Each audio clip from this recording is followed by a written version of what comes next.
اور میں اپنے آپ کو پاک صاف نہیں کہتا، کیونکہ نفس امارہ انسان کو برائی ہی سکھاتا رہتا ہے، مگر یہ کہ میرا پروردگار رحم فرمائے۔ بے شک میرا پروردگار بخشنے والا ہے، مہربان ہے۔ اور بادشاہ نے حکم دیا کہ اسے میرے پاس لاؤ، میں اسے اپنا مصاحب خاص بناؤں گا۔ پھر جب ان سے گفتگو کی تو کہا کہ آج سے تم ہمارے ہاں صاحب منزلت ہو اور صاحب اعتبار ہو۔ یوسف نے کہا مجھے زرعی پیداوار پر مقرر کر دیجئے، کیونکہ میں حفاظت بھی کر سکتا ہوں اور اس کام سے واقف بھی ہوں۔ اس طرح ہم نے یوسف کو ملک مصر میں جگہ دی اور وہ اس ملک میں جہاں چاہتے تھے رہتے تھے۔ ہم اپنی رحمت جس پر چاہتے ہیں کرتے ہیں اور نیکوکاروں کے اجر کو ضائع نہیں کرتے، اور جو لوگ ایمان لائے اور ڈرتے رہے ان کے لیے آخرت کا اجر بہت بہتر ہے۔ اور یوسف کے بھائی کنعان سے مصر میں غلہ خریدنے کے لیے آئے تو یوسف کے پاس گئے، تو یوسف نے ان کو پہچان لیا اور وہ ان کو نہ پہچان سکے۔ اور جب یوسف نے ان کے لیے ان کا سامان تیار کر دیا تو کہا کہ پھر آنا تو جو باپ کی طرف سے تمہارا ایک اور بھائی ہے اسے بھی میرے پاس لیتے آنا۔ کیا تم نہیں دیکھتے کہ میں ناب بھی پوری پوری دیتا ہوں اور مہمانداری بھی خوب کرتا ہوں؟ اب اگر تم اسے میرے پاس نہ لاؤ گے تو نہ تمہیں میرے ہاں سے غلہ ملے گا اور نہ تم میرے پاس ہی آ سکو گے۔ انہوں نے کہا کہ ہم اس کے بارے میں اس کے والد کو پھسلائیں گے اور ہم یہ کام کر کے رہیں گے۔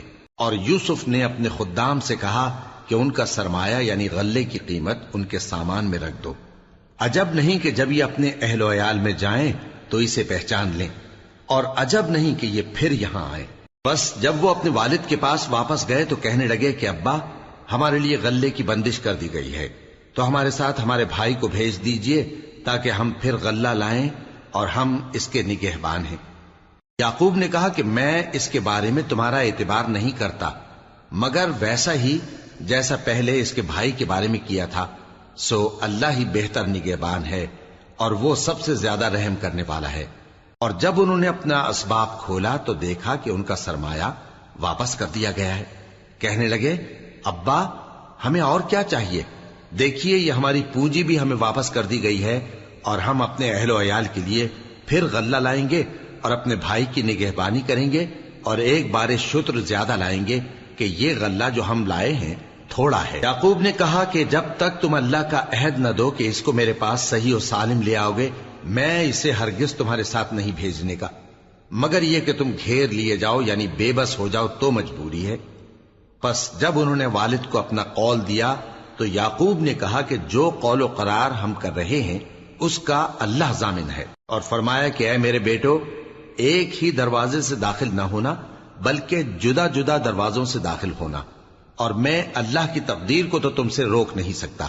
بے شک حکم اللہ ہی کا ہے، میں اسی پر بھروسہ رکھتا ہوں، اور اہل توکل کو اسی پر بھروسہ رکھنا چاہیے۔ اور جب وہ ان مقامات سے داخل ہوئے جہاں جہاں سے داخل ہونے کے لیے ان کے والد نے ان سے کہا تھا، تو وہ تدبیر اللہ کے حکم کو ذرا بھی ٹال نہیں سکتی تھی۔ ہاں وہ یعقوب کے دل کی خواہش تھی جو انہوں نے پوری کی تھی، اور بے شک وہ صاحب علم تھے، کیونکہ ہم نے ان کو علم سکھایا تھا، لیکن اکثر لوگ نہیں جانتے۔ اور جب وہ لوگ یوسف کے پاس پہنچے تو یوسف نے اپنے حقیقی بھائی کو اپنے پاس جگہ دی اور کہا کہ میں تمہارا بھائی ہوں، تو جو سلوک یہ ہمارے ساتھ کرتے رہے ہیں اس پر افسوس نہ کرنا۔ پھر جب ان کا اسباب تیار کر دیا تو اپنے بھائی کے تھیلے میں آپ خورا رکھ دیا۔ پھر جب وہ آبادی سے باہر نکل گئے تو ایک پکارنے والے نے آواز دی کہ قافلے والو تم تو چور ہو۔ وہ ان کی طرف متوجہ ہو کر کہنے لگے کہ تمہاری کیا چیز کھوئی گئی ہے؟ وہ بولے کہ بادشاہ کا کٹورا کھویا گیا ہے، اور جو شخص اس کو لے کے آئے اس کے لیے ایک بار شتر انعام، اور میں اس کا ضامن ہوں۔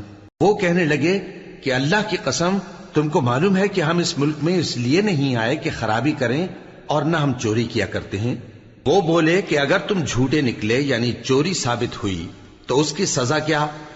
انہوں نے کہا کہ اس کی سزا یہ کہ جس کے تھیلے میں وہ دستیاب ہو وہی اس کا بدل قرار دیا جائے، ہم ظالموں کو یہی سزا دیا کرتی ہیں۔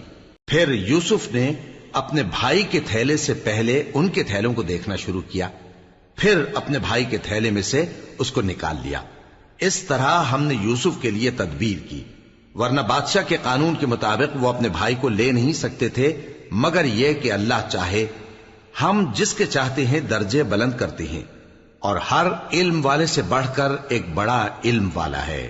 برادران یوسف نے کہا کہ اگر اس نے چوری کی ہو تو کچھ عجب نہیں کہ اس کے ایک بھائی نے بھی پہلے چوری کی تھی، مگر یوسف نے اس بات کو اپنے دل میں مخفی رکھا اور ان پر ظاہر نہ ہونے دیا، یعنی زیر لب کہا کہ تم بڑے برے ہو اور جو تم بیان کرتے ہو اللہ اسے خوب جانتا ہے۔ وہ کہنے لگے کہ اے عزیز، اس کے والد بہت بوڑھے ہیں اور اس سے بہت محبت رکھتے ہیں، تو اس کو چھوڑ دیجئے اور اس کی جگہ ہم میں سے کسی کو رکھ لیجئے، ہم دیکھتے ہیں کہ آپ احسان کرنے والے ہیں۔ یوسف نے کہا کہ اللہ پناہ میں رکھے کہ جس شخص کے پاس ہم نے اپنی چیز پائی ہے اس کے سوا کسی اور کو پکڑ لیں، ایسا کریں تو ہم بڑے بے انصاف ہیں۔ آخر جب وہ اس سے نا امید ہو گئے تو الگ ہو کر صلاح کرنے لگے۔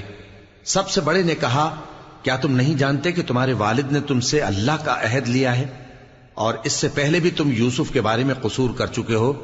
تو جب تک والد صاحب مجھے اجازت نہ دیں میں تو اس جگہ سے ہلنے کا نہیں، یا اللہ میرے لیے کوئی فیصلہ کرے، اور وہ سب سے بہتر فیصلہ کرنے والا ہے۔ تم سب والد صاحب کے پاس واپس جاؤ اور کہو کہ ابا، آپ کے صاحبزادے نے وہاں جا کر چوری کی، اور ہم نے تو اپنی دانست کے مطابق آپ سے اس کے لے آنے کا عہد کیا تھا، مگر ہم غیب کی باتوں کے جاننے اور یاد رکھنے والے تو نہیں تھے، اور جس بستی میں ہم ٹھہرے تھے وہاں سے، یعنی اہل مصر سے، اور جس قافلے میں آئے ہیں اس سے دریافت کر لیجئے، اور ہم اس بیان میں بالکل سچے ہیں۔ جب انہوں نے یہ بات یعقوب سے آ کر کہی تو انہوں نے کہا کہ حقیقت یوں نہیں ہے، بلکہ یہ بات تم نے اپنے دل سے بنا لی ہے، تو صبر ہی بہتر ہے۔ عجب نہیں کہ اللہ ان سب کو میرے پاس لے آئے، بے شک وہ علم والا ہے، حکمت والا ہے۔ اور ان کے پاس سے چلے گئے اور کہنے لگے کہ ہائے افسوس یوسف پر، ہائے افسوس، اور رنج و الم میں ان کی آنکھیں سفید ہو گئیں اور ان کا دل غم سے بھر رہا تھا۔ بیٹے کہنے لگے کہ واللہ آپ تو یوسف کو اسی طرح یاد ہی کرتے رہیں گے یہاں تک کہ آپ گھل جائیں گے یا جان ہی دے دیں گے۔ انہوں نے کہا کہ میں تو اپنے غم و اندوہ کا اظہار اللہ سے کرتا ہوں، اور اللہ کی طرف سے وہ باتیں جانتا ہوں جو تم نہیں جانتے۔ اے بیٹو، یوں کرو کہ ایک دفعہ پھر جاؤ اور یوسف اور اس کے بھائی کو تلاش کرو، اور اللہ کی رحمت سے نا امید نہ ہونا کہ اللہ کی رحمت سے تو کافر لوگ ہی نا امید ہوا کرتے ہیں۔ پھر جب وہ یوسف کے پاس گئے تو کہنے لگے کہ اے عزیز، ہمیں اور ہمارے اہل و عیال کو بڑی تکلیف ہو رہی ہے، اور ہم یہ تھوڑا سا سرمایہ لائے ہیں، آپ ہمیں اس کے عوض پورا غلہ دے دیجئے اور ہم پر خیرات کیجئے کہ اللہ خیرات کرنے والوں کو ثواب دیتا ہے۔ یوسف نے کہا، تمہیں معلوم ہے کہ جب تم نادانی میں پھنسے ہوئے تھے تو تم نے یوسف اور اس کے بھائی کے ساتھ کیا کیا تھا؟ وہ بولے، کیا واقعی تم ہی یوسف ہو؟ انہوں نے کہا، ہاں میں یوسف ہوں، اور بن یامین کی طرف اشارہ کر کے کہنے لگے، یہ میرا بھائی ہے، اللہ نے ہم پر بڑا احسان کیا ہے۔ جو شخص اللہ سے ڈرتا اور صبر کرتا ہے تو اللہ نیکوکاروں کا اجر ضائع نہیں کرتا۔ وہ بولے، اللہ کی قسم، اللہ نے تم کو ہم پر فضیلت بخشی ہے اور بے شک ہم خطاکار تھے۔ یوسف نے کہا کہ آج کے دن تم پر کوئی ملامت نہیں، اللہ تم کو معاف کرے، اور وہ سب سے بڑھ کر رحم کرنے والا ہے۔ یہ میرا کرتا لے جاؤ، پھر اسے والد صاحب کے منہ پر ڈال دینا تو وہ بینا ہو جائیں گے، اور اپنے تمام اہل و عیال کو میرے پاس لے آؤ۔ اور جب قافلہ مصر سے روانہ ہوا تو ان کے والد کہنے لگے کہ اگر مجھ کو یہ نہ کہو کہ بوڑھا بہک گیا ہے تو مجھے تو یوسف کی بو آ رہی ہے۔ وہ بولے کہ واللہ آپ اسی قدیم غلطی میں مبتلا ہیں۔ مگر جب خوشخبری دینے والا آپ پہنچا تو اس نے کرتا ان کے منہ پر ڈال دیا، سو وہ بینا ہو گئے، اور بیٹوں سے کہنے لگے، کیا میں نے تم سے نہیں کہا تھا کہ میں اللہ کی طرف سے وہ باتیں جانتا ہوں جو تم نہیں جانتے؟ بیٹوں نے کہا کہ ابا، ہمارے لیے ہمارے گناہ کی مغفرت مانگیے، بے شک ہم خطاکار تھے۔ فرمایا، میں اپنے پروردگار سے تمہارے لیے بخشش مانگوں گا، بے شک وہ بخشنے والا ہے، مہربان ہے۔ پھر جب یہ سب لوگ یوسف کے پاس پہنچے تو انہوں نے اپنے والدین کو اپنے پاس جگہ دی اور کہا، مصر میں داخل ہو جائیے، اللہ نے چاہا تو امن و امان سے رہیے گا۔ اور اپنے والدین کو تخت پر بٹھایا اور سب ان کے آگے سجدے میں گر پڑے۔ اور اس وقت یوسف نے کہا، ابا جان، یہ میرے اس خواب کی تعبیر ہے جو میں نے پہلے بچپن میں دیکھا تھا، میرے پروردگار نے اسے سچ کر دیا اور اس نے مجھ پر بہت سے احسان کیے ہیں کہ مجھ کو قید خانے سے نکالا، اور اس کے بعد کہ شیطان نے مجھ میں اور میرے بھائیوں میں فساد ڈال دیا تھا، آپ کو گاؤں سے یہاں لایا۔ بے شک میرا پروردگار جو چاہتا ہے تدبیر سے کرتا ہے، وہ علم والا ہے، حکمت والا ہے۔ جب یہ سب باتیں ہو لیں تو یوسف نے اللہ سے دعا کی کہ اے میرے پروردگار، تو نے مجھ کو حکومت سے نوازا اور خوابوں کی تعبیر کا علم بخشا۔ اے آسمانوں اور زمین کے پیدا کرنے والے، تو ہی دنیا اور آخرت میں میرا کارساز ہے۔ تو مجھے دنیا سے اپنی اطاعت کی حالت میں اٹھائیو اور آخرت میں اپنے نیک بندوں میں داخل کیجو۔ اے پیغمبر، یہ اخبار غیب میں سے ہیں جو ہم تمہاری طرف بھیجتے ہیں۔ اور جب برادران یوسف نے اپنی بات پر اتفاق کیا تھا اور وہ فریب کر رہے تھے تو تم ان کے پاس تو نہ تھے، اور بہت سے آدمی گو تم کتنی خواہش کرو ایمان لانے والے نہیں ہیں، اور تم ان سے اس خیر خواہی کا کچھ صلہ بھی تو نہیں مانگتے۔ یہ قرآن اور کچھ نہیں تمام جہانوں کے لیے نصیحت ہے، اور آسمان و زمین میں بہت سی نشانیاں ہیں جن پر سے یہ گزرتے ہیں اور ان کو نظر انداز کر دیتے ہیں، اور یہ اکثر اللہ پر ایمان نہیں رکھتے مگر اس کے ساتھ شرک بھی کرتے ہیں۔ تو کیا یہ اس بات سے بے خوف ہیں کہ ان پر اللہ کا عذاب نازل ہو کر ان کو ڈھانپ لے، یا ان پر ناگہاں قیامت آ جائے اور انہیں خبر بھی نہ ہو؟ کہہ دو میرا رستہ تو یہ ہے، میں اللہ کی طرف بلاتا ہوں سمجھ بوجھ کر، میں بھی لوگوں کو اللہ کی طرف بلاتا ہوں اور میرے پیراؤ بھی، اور اللہ پاک ہے اور میں شرک کرنے والوں میں سے نہیں ہوں۔ اور ہم نے تم سے پہلے بستیوں کے رہنے والوں میں سے مرد ہی بھیجے تھے جن کی طرف ہم وہی بھیجتے تھے۔ کیا ان لوگوں نے ملک میں سیر و سیاحت نہیں کی کہ دیکھ لیتے کہ جو لوگ ان سے پہلے تھے ان کا انجام کیا ہوا؟ اور متقیوں کے لیے آخرت کا گھر بہت اچھا ہے، کیا تم سمجھتے نہیں؟ یہاں تک کہ جب پیغمبر نا امید ہو گئے اور انہوں نے خیال کیا کہ اپنی نصرت کے بارے میں جو بات انہوں نے کہی تھی اس میں وہ سچے نہ نکلے، تو ان کے پاس ہماری مدد آ پہنچی، پھر جسے ہم نے چاہا بچا دیا، اور ہمارا عذاب اتر کر گناہگار لوگوں سے پھیرا نہیں کرتا۔ ان کے قصے میں عقل مندوں کے لیے عبرت ہے۔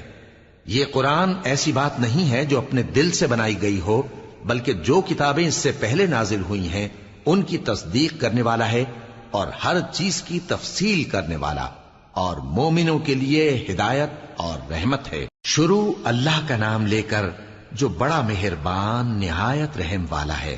الف لام میم را۔ اے نبی، یہ کتاب الہی کی آیتیں ہیں، اور جو کچھ تمہارے پروردگار کی طرف سے تم پر نازل ہوا ہے حق ہے، لیکن اکثر لوگ ایمان نہیں لاتے۔ اللہ وہی تو ہے جس نے ستونوں کے بغیر آسمان جیسا کہ تم دیکھتے ہو اتنے اونچے بنائے، پھر عرش پر جلوہ افروز ہوا اور سورج اور چاند کو کام میں لگا دیا، ہر ایک میعاد معین تک گردش کر رہا ہے۔ وہی دنیا کے کاموں کا انتظام کرتا ہے، اس طرح وہ اپنی آیتیں کھول کھول کر بیان کرتا ہے کہ تم اپنے پروردگار کے روبرو جانے کا یقین کرو۔ اور وہی ہے جس نے زمین کو پھیلایا اور اس میں پہاڑ اور دریا پیدا کیے اور ہر طرح کے میووں کی دو دو قسمیں بنائیں۔ وہی رات کو دن کا لباس پہناتا ہے، غور کرنے والوں کے لیے اس میں بہت سی نشانیاں ہیں۔ اور زمین میں کئی طرح کے قطعات ہیں ایک دوسرے سے ملے ہوئے، اور انگور کے باغ اور کھیتی اور کھجور کے درخت، بعض کی بہت سی شاخیں ہیں اور بعض کی اتنی نہیں ہوتی، باوجود کہ پانی سب کو ایک ہی ملتا ہے۔ اور ہم بعض میووں کو بعض پر لذت میں فضیلت دیتی ہیں، اور اس میں سمجھنے والوں کے لیے بہت سی نشانیاں ہیں۔ اگر تم عجیب بات سننی چاہو تو کافروں کا یہ کہنا عجیب ہے کہ جب ہم مر کر مٹی ہو جائیں گے تو کیا اثر نو پیدا ہوں گے؟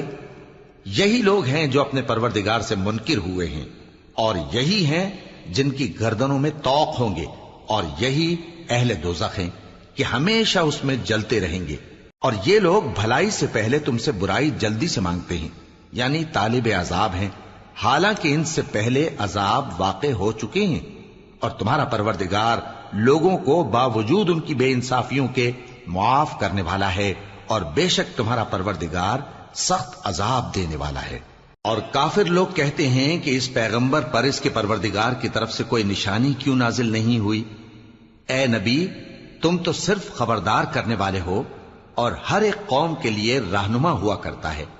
اللہ ہی اس بچے سے واقف ہے جو عورت کے پیٹ میں ہوتا ہے، اور وہی پیٹ کے سکڑنے اور بڑھنے سے بھی واقف ہے، اور ہر چیز کا اس کے ہاں ایک اندازہ مقرر ہے۔ وہ چھپی اور ظاہر چیزوں کا جاننے والا ہے، سب سے بزرگ ہے، عالی رتبہ ہے۔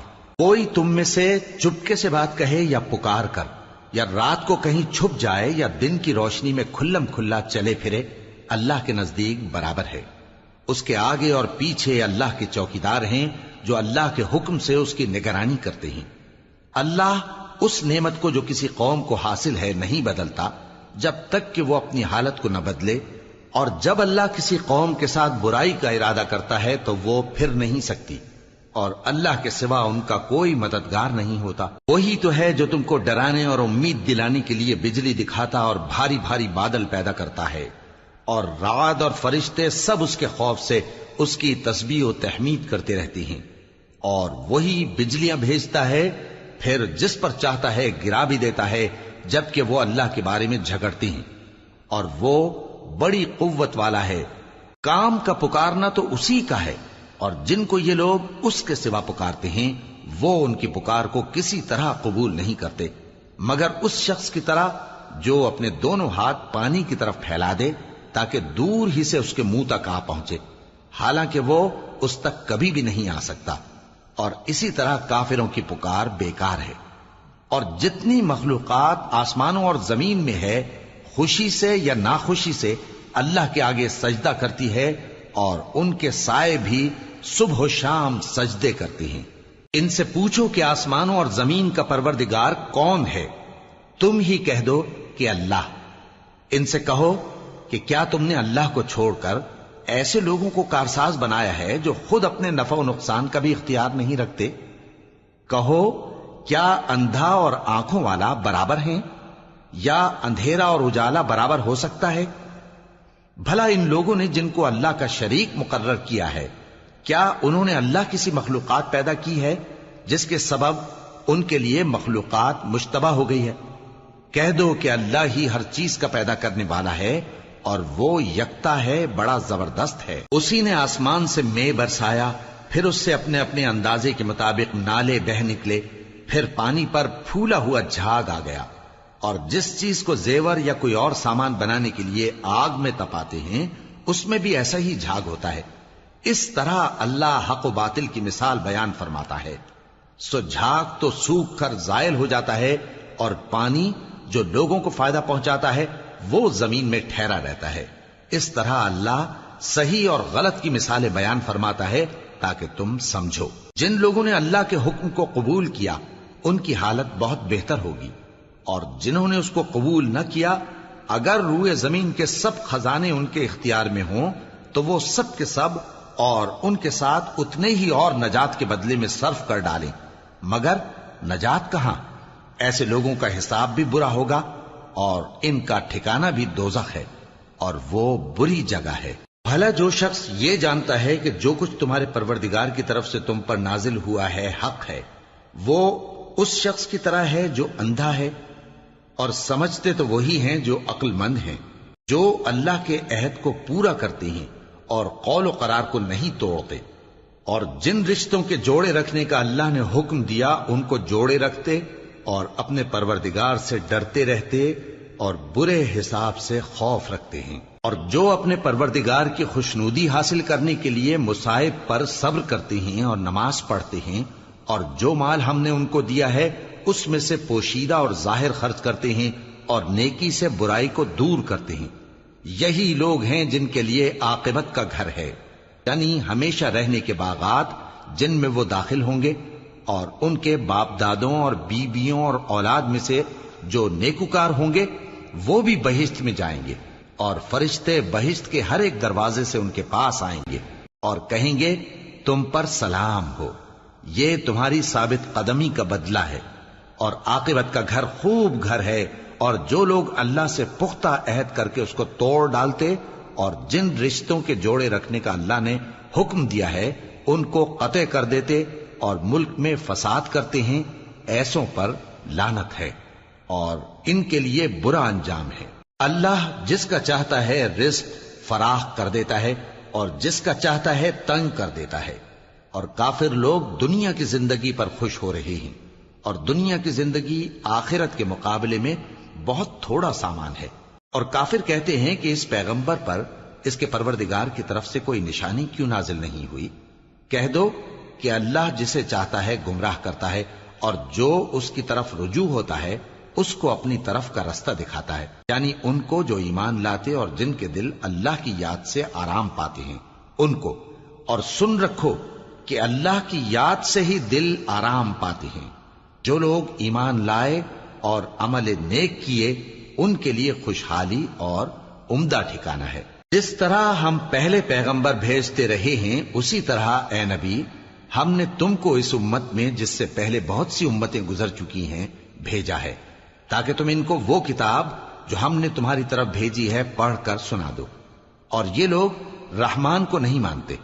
کہہ دو وہی تو میرا پروردگار ہے، اس کے سوا کوئی معبود نہیں، میں اسی پر بھروسہ رکھتا ہوں اور اسی کی طرف رجوع کرتا ہوں۔ اور اگر کوئی قرآن ایسا ہوتا کہ اس کی تاثیر سے پہاڑ چل پڑتے یا زمین پھٹ جاتی یا مردوں سے کلام کر سکتے تو کیا یہ لوگ ایمان لے آتے؟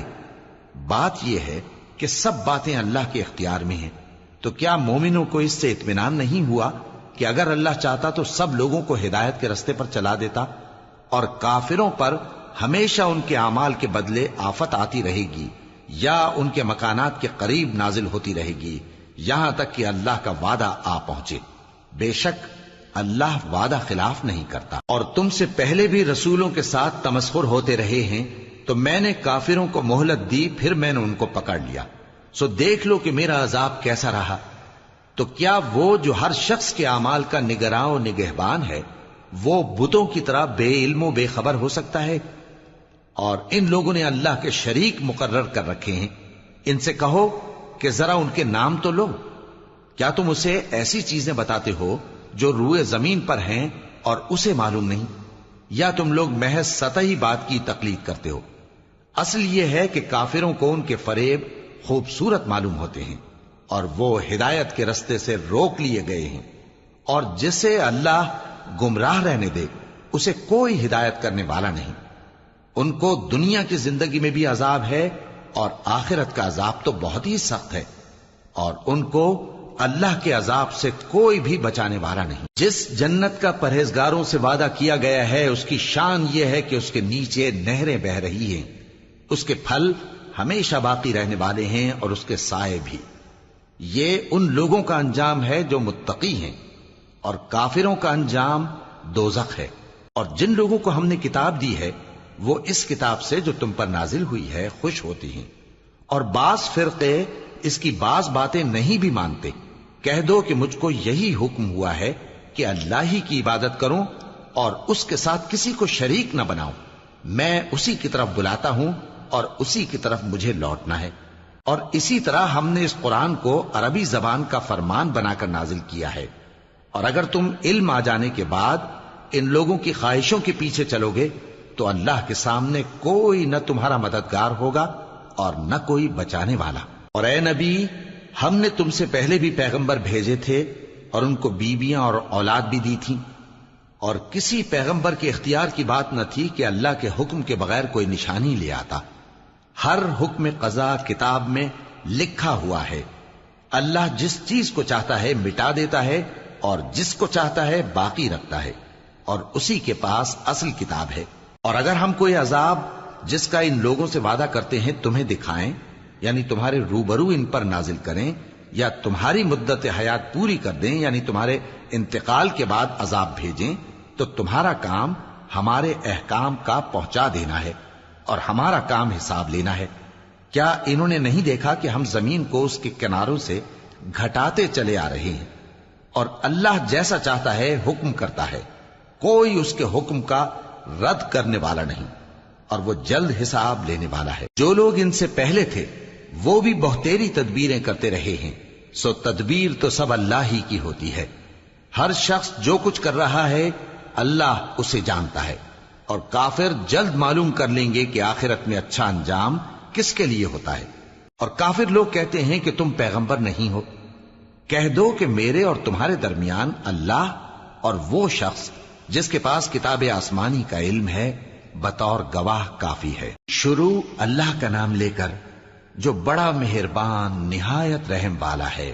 الف لام را، یہ ایک پر نور کتاب ہے، اس کو ہم نے تم پر اس لیے نازل کیا ہے کہ تم لوگوں کو اندھیروں سے نکال کر روشنی کی طرف لے جاؤ، یعنی ان کے پروردگار کے حکم سے عزت والے خوبیوں والے مالک کے راستے کی طرف، یعنی اس اللہ کے راستے کی طرف کہ جو کچھ آسمانوں اور زمین میں ہے سب اسی کا ہے، اور ان کافروں کے لیے عذاب شدید کی وجہ سے تباہی اور بربادی مقدر ہے، جو آخرت کے مقابلے میں دنیاوی زندگی کو پسند کرتے اور لوگوں کو اللہ کے راستے سے روکتے اور اس میں کجی چاہتے ہیں۔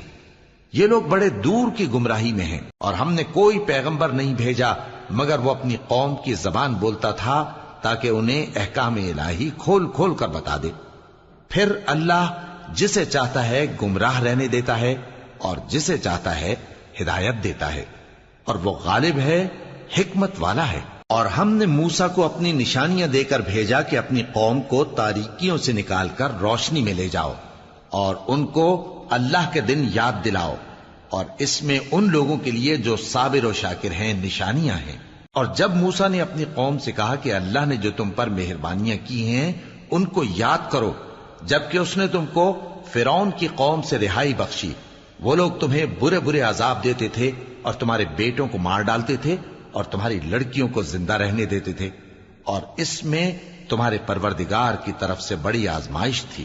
اور جب تمہارے پروردگار نے تم کو آگاہ کیا کہ اگر شکر کرو گے تو میں تمہیں زیادہ دوں گا، اور اگر ناشکری کرو گے تو یاد رکھو کہ میرا عذاب بھی سخت ہے۔ اور موسیٰ نے صاف صاف کہہ دیا کہ اگر تم اور جتنے اور لوگ زمین میں ہیں سب کے سب ناشکری کرو تو بھی اللہ بے نیاز ہے، قابل تعریف ہے۔ بھلا تم کو ان لوگوں کے حالات کی خبر نہیں پہنچی جو تم سے پہلے تھے، یعنی نوح اور عاد اور سمود کی قوم اور جو ان کے بعد تھے، جن کا علم اللہ کے سوا کسی کو نہیں۔ جب ان کے پاس ان کے پیغمبر نشانیاں لے کر آئے تو انہوں نے اپنے ہاتھ ان کے منہوں پر رکھ دیے کہ خاموش رہو، اور کہنے لگے کہ ہم تو تمہاری رسالت کو تسلیم نہیں کرتے، اور جس چیز کی طرف تم ہمیں بلاتے ہو ہم کو اس میں بھاری شک ہے۔ ان کے پیغمبروں نے کہا، کیا تم کو اللہ کے بارے میں شک ہے جو آسمانوں اور زمین کا پیدا کرنے والا ہے؟ وہ تمہیں اس لیے بلاتا ہے کہ تمہارے گناہ بخشے اور ایک مدت مقرر تک تم کو مہلت دے۔ وہ بولے کہ تم تو ہمارے ہی جیسے آدمی ہو، تمہارا یہ منشا ہے کہ جن چیزوں کو ہمارے بڑے پوجتے رہے ہیں ان کے پوجنے سے تم ہمیں روک دو، تو اچھا کوئی کھلی دلیل لاؤ، یعنی معجزہ دکھاؤ۔ پیغمبروں نے ان سے کہا کہ ہاں ہم تمہارے ہی جیسے آدمی ہیں، لیکن اللہ اپنے بندوں میں سے جس پر چاہتا ہے نبوت کا احسان کرتا ہے، اور ہمارے اختیار کی بات نہیں کہ ہم اللہ کے حکم کے بغیر تم کو تمہاری فرمائش کے مطابق معجزہ دکھائیں، اور اللہ ہی پر مومنوں کو تو بھروسہ رکھنا چاہیے۔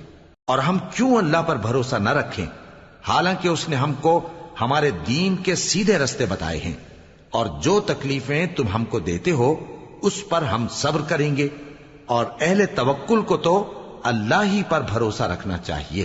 اور جو کافر تھے انہوں نے اپنے پیغمبروں سے کہا کہ یا تو ہم تم کو اپنے ملک سے باہر نکال دیں گے یا تم ہمارے مذہب میں واپس آ جاؤ۔ پس ان کے پروردگار نے ان کی طرف وحی بھیجی کہ ہم ظالموں کو ہلاک کر دیں گے اور ان کے بعد تم کو اس زمین میں آباد کر دیں گے۔ یہ اس شخص کے لیے ہے جو قیامت کے روز میرے سامنے کھڑے ہونے سے ڈرے اور میرے عذاب سے خوف کرے۔ اور پیغمبروں نے اللہ سے فتح چاہی اور ہر سرکش ضدی نامراد رہ گیا۔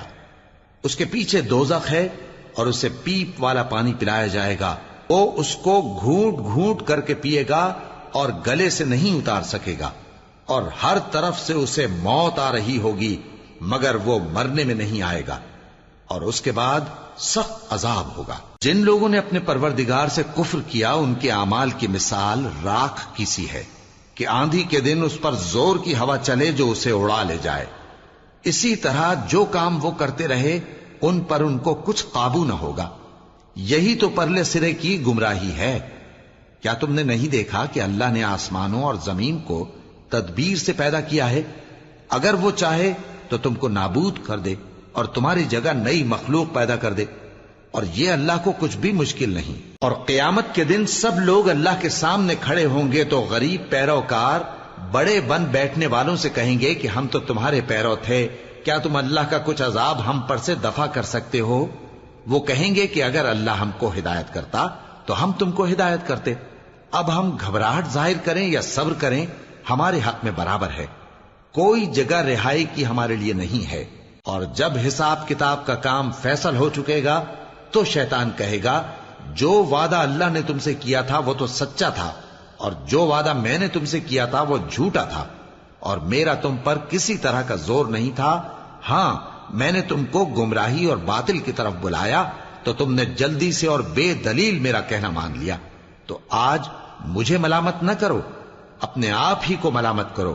نہ میں تمہاری فریاد رسی کر سکتا ہوں اور نہ تم میری فریاد رسی کر سکتے ہو۔ میں اس بات سے انکار کرتا ہوں کہ تم پہلے مجھے شریک بناتے تھے۔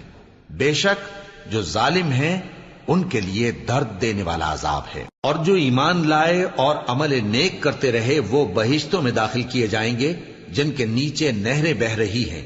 اپنے پروردگار کے حکم سے وہ ہمیشہ ان میں رہیں گے، وہاں وہ ہر ملاقات پر ایک دوسرے کو سلام کہیں گے۔ کیا تم نے نہیں دیکھا کہ اللہ نے کلمہ طیبہ کی کیسی مثال بیان فرمائی ہے؟ وہ ایسی ہے جیسے پاکیزہ درخت جس کی جڑ مضبوط ہو اور شاخیں آسمان میں پھیلی ہوں۔ وہ اپنے پروردگار کے حکم سے ہر موقع پر پھل لاتا ہو، اور اللہ لوگوں کے لیے مثالیں بیان فرماتا ہے تاکہ وہ نصیحت حاصل کریں۔ اور ناپاک بات یعنی غلط عقیدے کی مثال ناپاک درخت کی سی ہے کہ وہ زمین کے اوپر ہی سے اکھیڑ کر پھینک دیا جائے، اس کو ذرا بھی قرار و ثبات نہیں۔ اللہ مومنوں کے دلوں کو صحیح اور پکی بات سے دنیا کی زندگی میں بھی مضبوط رکھتا ہے اور آخرت میں بھی رکھے گا، اور اللہ بے انصافوں کو گمراہ کر دیتا ہے، اور اللہ جو چاہتا ہے کرتا ہے۔ کیا تم نے ان لوگوں کو نہیں دیکھا جنہوں نے اللہ کے احسان کو ناشکری سے بدل دیا اور اپنی قوم کو تباہی کے گھر میں لا اتارا، یعنی دوزخ میں، کہ سب ناشکرے اس میں داخل ہوں گے اور وہ برا ٹھکانہ ہے۔ اور ان لوگوں نے اللہ کے شریک مقرر کیے کہ لوگوں کو اس کے رستے سے گمراہ کریں۔ کہہ دو کہ چند روز فائدے اٹھا لو، آخر کار تم کو دوزخ کی طرف لوٹ کر جانا ہے۔ اے پیغمبر، میرے مومن بندوں سے کہہ دو کہ نماز پڑھا کریں، اور اس دن کے آنے سے پیشتر جس میں نہ اعمال کا سودا ہوگا اور نہ دوستی کام آئے گی، ہمارے دیے ہوئے مال میں سے پوشیدہ اور علانیہ خرچ کرتے رہیں۔ اللہ ہی تو ہے جس نے آسمانوں اور زمین کو پیدا کیا اور آسمان سے مے برسایا، پھر اس سے تمہارے کھانے کے لیے پھل پیدا کیے اور کشتیوں اور جہازوں کو تمہارے زیر فرمان کیا تاکہ وہ سمندر میں اس کے حکم سے چلیں، اور نہروں کو بھی تمہارے زیر فرمان کیا، اور سورج اور چاند کو تمہارے لیے کام میں لگا دیا کہ دونوں دن رات ایک ڈگر پر چل رہے ہیں، اور رات اور دن کو بھی تمہاری خاطر کام میں لگا دیا، اور جو کچھ تم نے مانگا سب میں سے تم کو عنایت کیا۔ اور اگر اللہ کے احسان گننے لگو تو شمار نہ کر سکو، مگر لوگ نعمتوں کا شکر نہیں کرتے۔ کچھ شک نہیں کہ انسان بڑا بے انصاف ہے، ناشکرا ہے۔ اور جب ابراہیم نے دعا کی کہ اے میرے پروردگار، اس شہر کو لوگوں کے لیے امن کی جگہ بنا دے، اور مجھے اور میری اولاد کو اس بات سے کہ بتوں کی پرستش کرنے لگیں بچائے رکھیو۔ اے پروردگار، انہوں نے بہت سے لوگوں کو گمراہ کیا ہے، سو جس شخص نے میرا کہا مانا وہ میرا ہے، اور جس نے میری نافرمانی کی تو بخشنے والا ہے، مہربان ہے۔ اے پروردگار، میں نے اپنی اولاد ایک وادی میں جہاں کھیتی نہیں، تیرے عزت و ادب والے گھر کے پاس لا بسائی ہے۔ اے پروردگار، تاکہ یہ نماز پڑھیں، سو تو لوگوں کے دلوں کو ایسا کر دے کہ ان کی طرف جھکے رہیں، اور ان کو میووں سے روزی دیتے رہنا تاکہ تیرا شکر کریں۔ اے پروردگار، جو بات ہم چھپاتے اور جو ظاہر کرتے ہیں تو سب جانتا ہے، اور اللہ سے کوئی چیز مخفی نہیں، نہ زمین میں نہ آسمان میں۔ اللہ کا شکر ہے جس نے مجھ کو بڑی عمر میں اسماعیل اور اسحاق بخشے، بے شک میرا پروردگار دعا سننے والا ہے۔ اے پروردگار، مجھ کو ایسی توفیق عنایت کر کہ نماز پڑھتا رہوں، اور میری اولاد کو بھی یہ توفیق بخش۔ اے پروردگار، میری دعا قبول فرما۔ اے پروردگار، حساب کتاب کے دن میری اور میرے ماں باپ کی اور مومنوں کی مغفرت کیجو۔ اور مومنوں، یہ نہ سمجھنا کہ یہ ظالم جو کام کر رہے ہیں اللہ ان سے بے خبر ہے۔ وہ ان کو اس دن تک مہلت دے رہا ہے جبکہ دہشت کے سبب آنکھیں پھٹی کی پھٹی رہ جائیں گی اور لوگ سر اٹھائے ہوئے میدان قیامت کی طرف دوڑ رہے ہوں گے۔ ان کی نگاہیں خود اپنی طرف لوٹ نہ سکیں گی اور ان کے دل مارے خوف کے ہوا ہو رہے ہوں گے۔ اور لوگوں کو اس دن سے آگاہ کر دو جب ان پر عذاب آ جائے گا۔ تب ظالم لوگ کہیں گے کہ اے ہمارے پروردگار، ہمیں تھوڑی سی مہلت عطا کر تاکہ ہم تیری دعوت توحید قبول کریں اور تیرے پیغمبروں کے پیچھے چلیں۔ تو جواب ملے گا، کیا تم پہلے قسمیں نہیں کھایا کرتے تھے کہ تم کو اس حال سے جس میں تم ہو زوال نہیں ہوگا؟ اور جو لوگ اپنے آپ پر ظلم کرتے تھے تم ان کے مکانوں میں رہتے تھے، اور تم پر ظاہر ہو چکا تھا کہ ہم نے ان لوگوں کے ساتھ کس طرح کا معاملہ کیا تھا، اور تمہارے سمجھانے کے لیے مثالیں بیان کر دی تھیں۔ اور انہوں نے بڑی بڑی تدبیریں کی، اور ان کی سب تدبیریں اللہ کے ہاں لکھی ہوئی ہیں۔ گو وہ تدبیریں ایسی غضب کی تھیں کہ ان سے پہاڑ بھی ٹل جائیں۔ تو ایسا خیال نہ کرنا کہ اللہ نے جو اپنے پیغمبروں سے وعدہ کیا ہے وہ اس کے خلاف کرے گا۔ بے شک اللہ زبردست ہے، بدلہ لینے والا ہے۔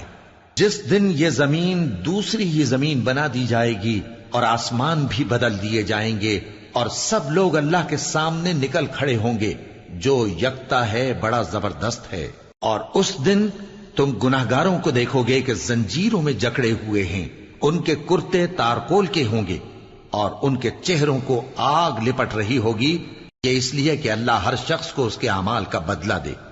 بے شک اللہ جلد حساب لینے والا ہے۔ یہ قرآن لوگوں کے نام اللہ کا پیغام ہے تاکہ ان کو اس سے ڈرایا جائے اور تاکہ وہ جان لیں کہ وہی اکیلا معبود ہے، اور تاکہ اہل عقل نصیحت حاصل کریں۔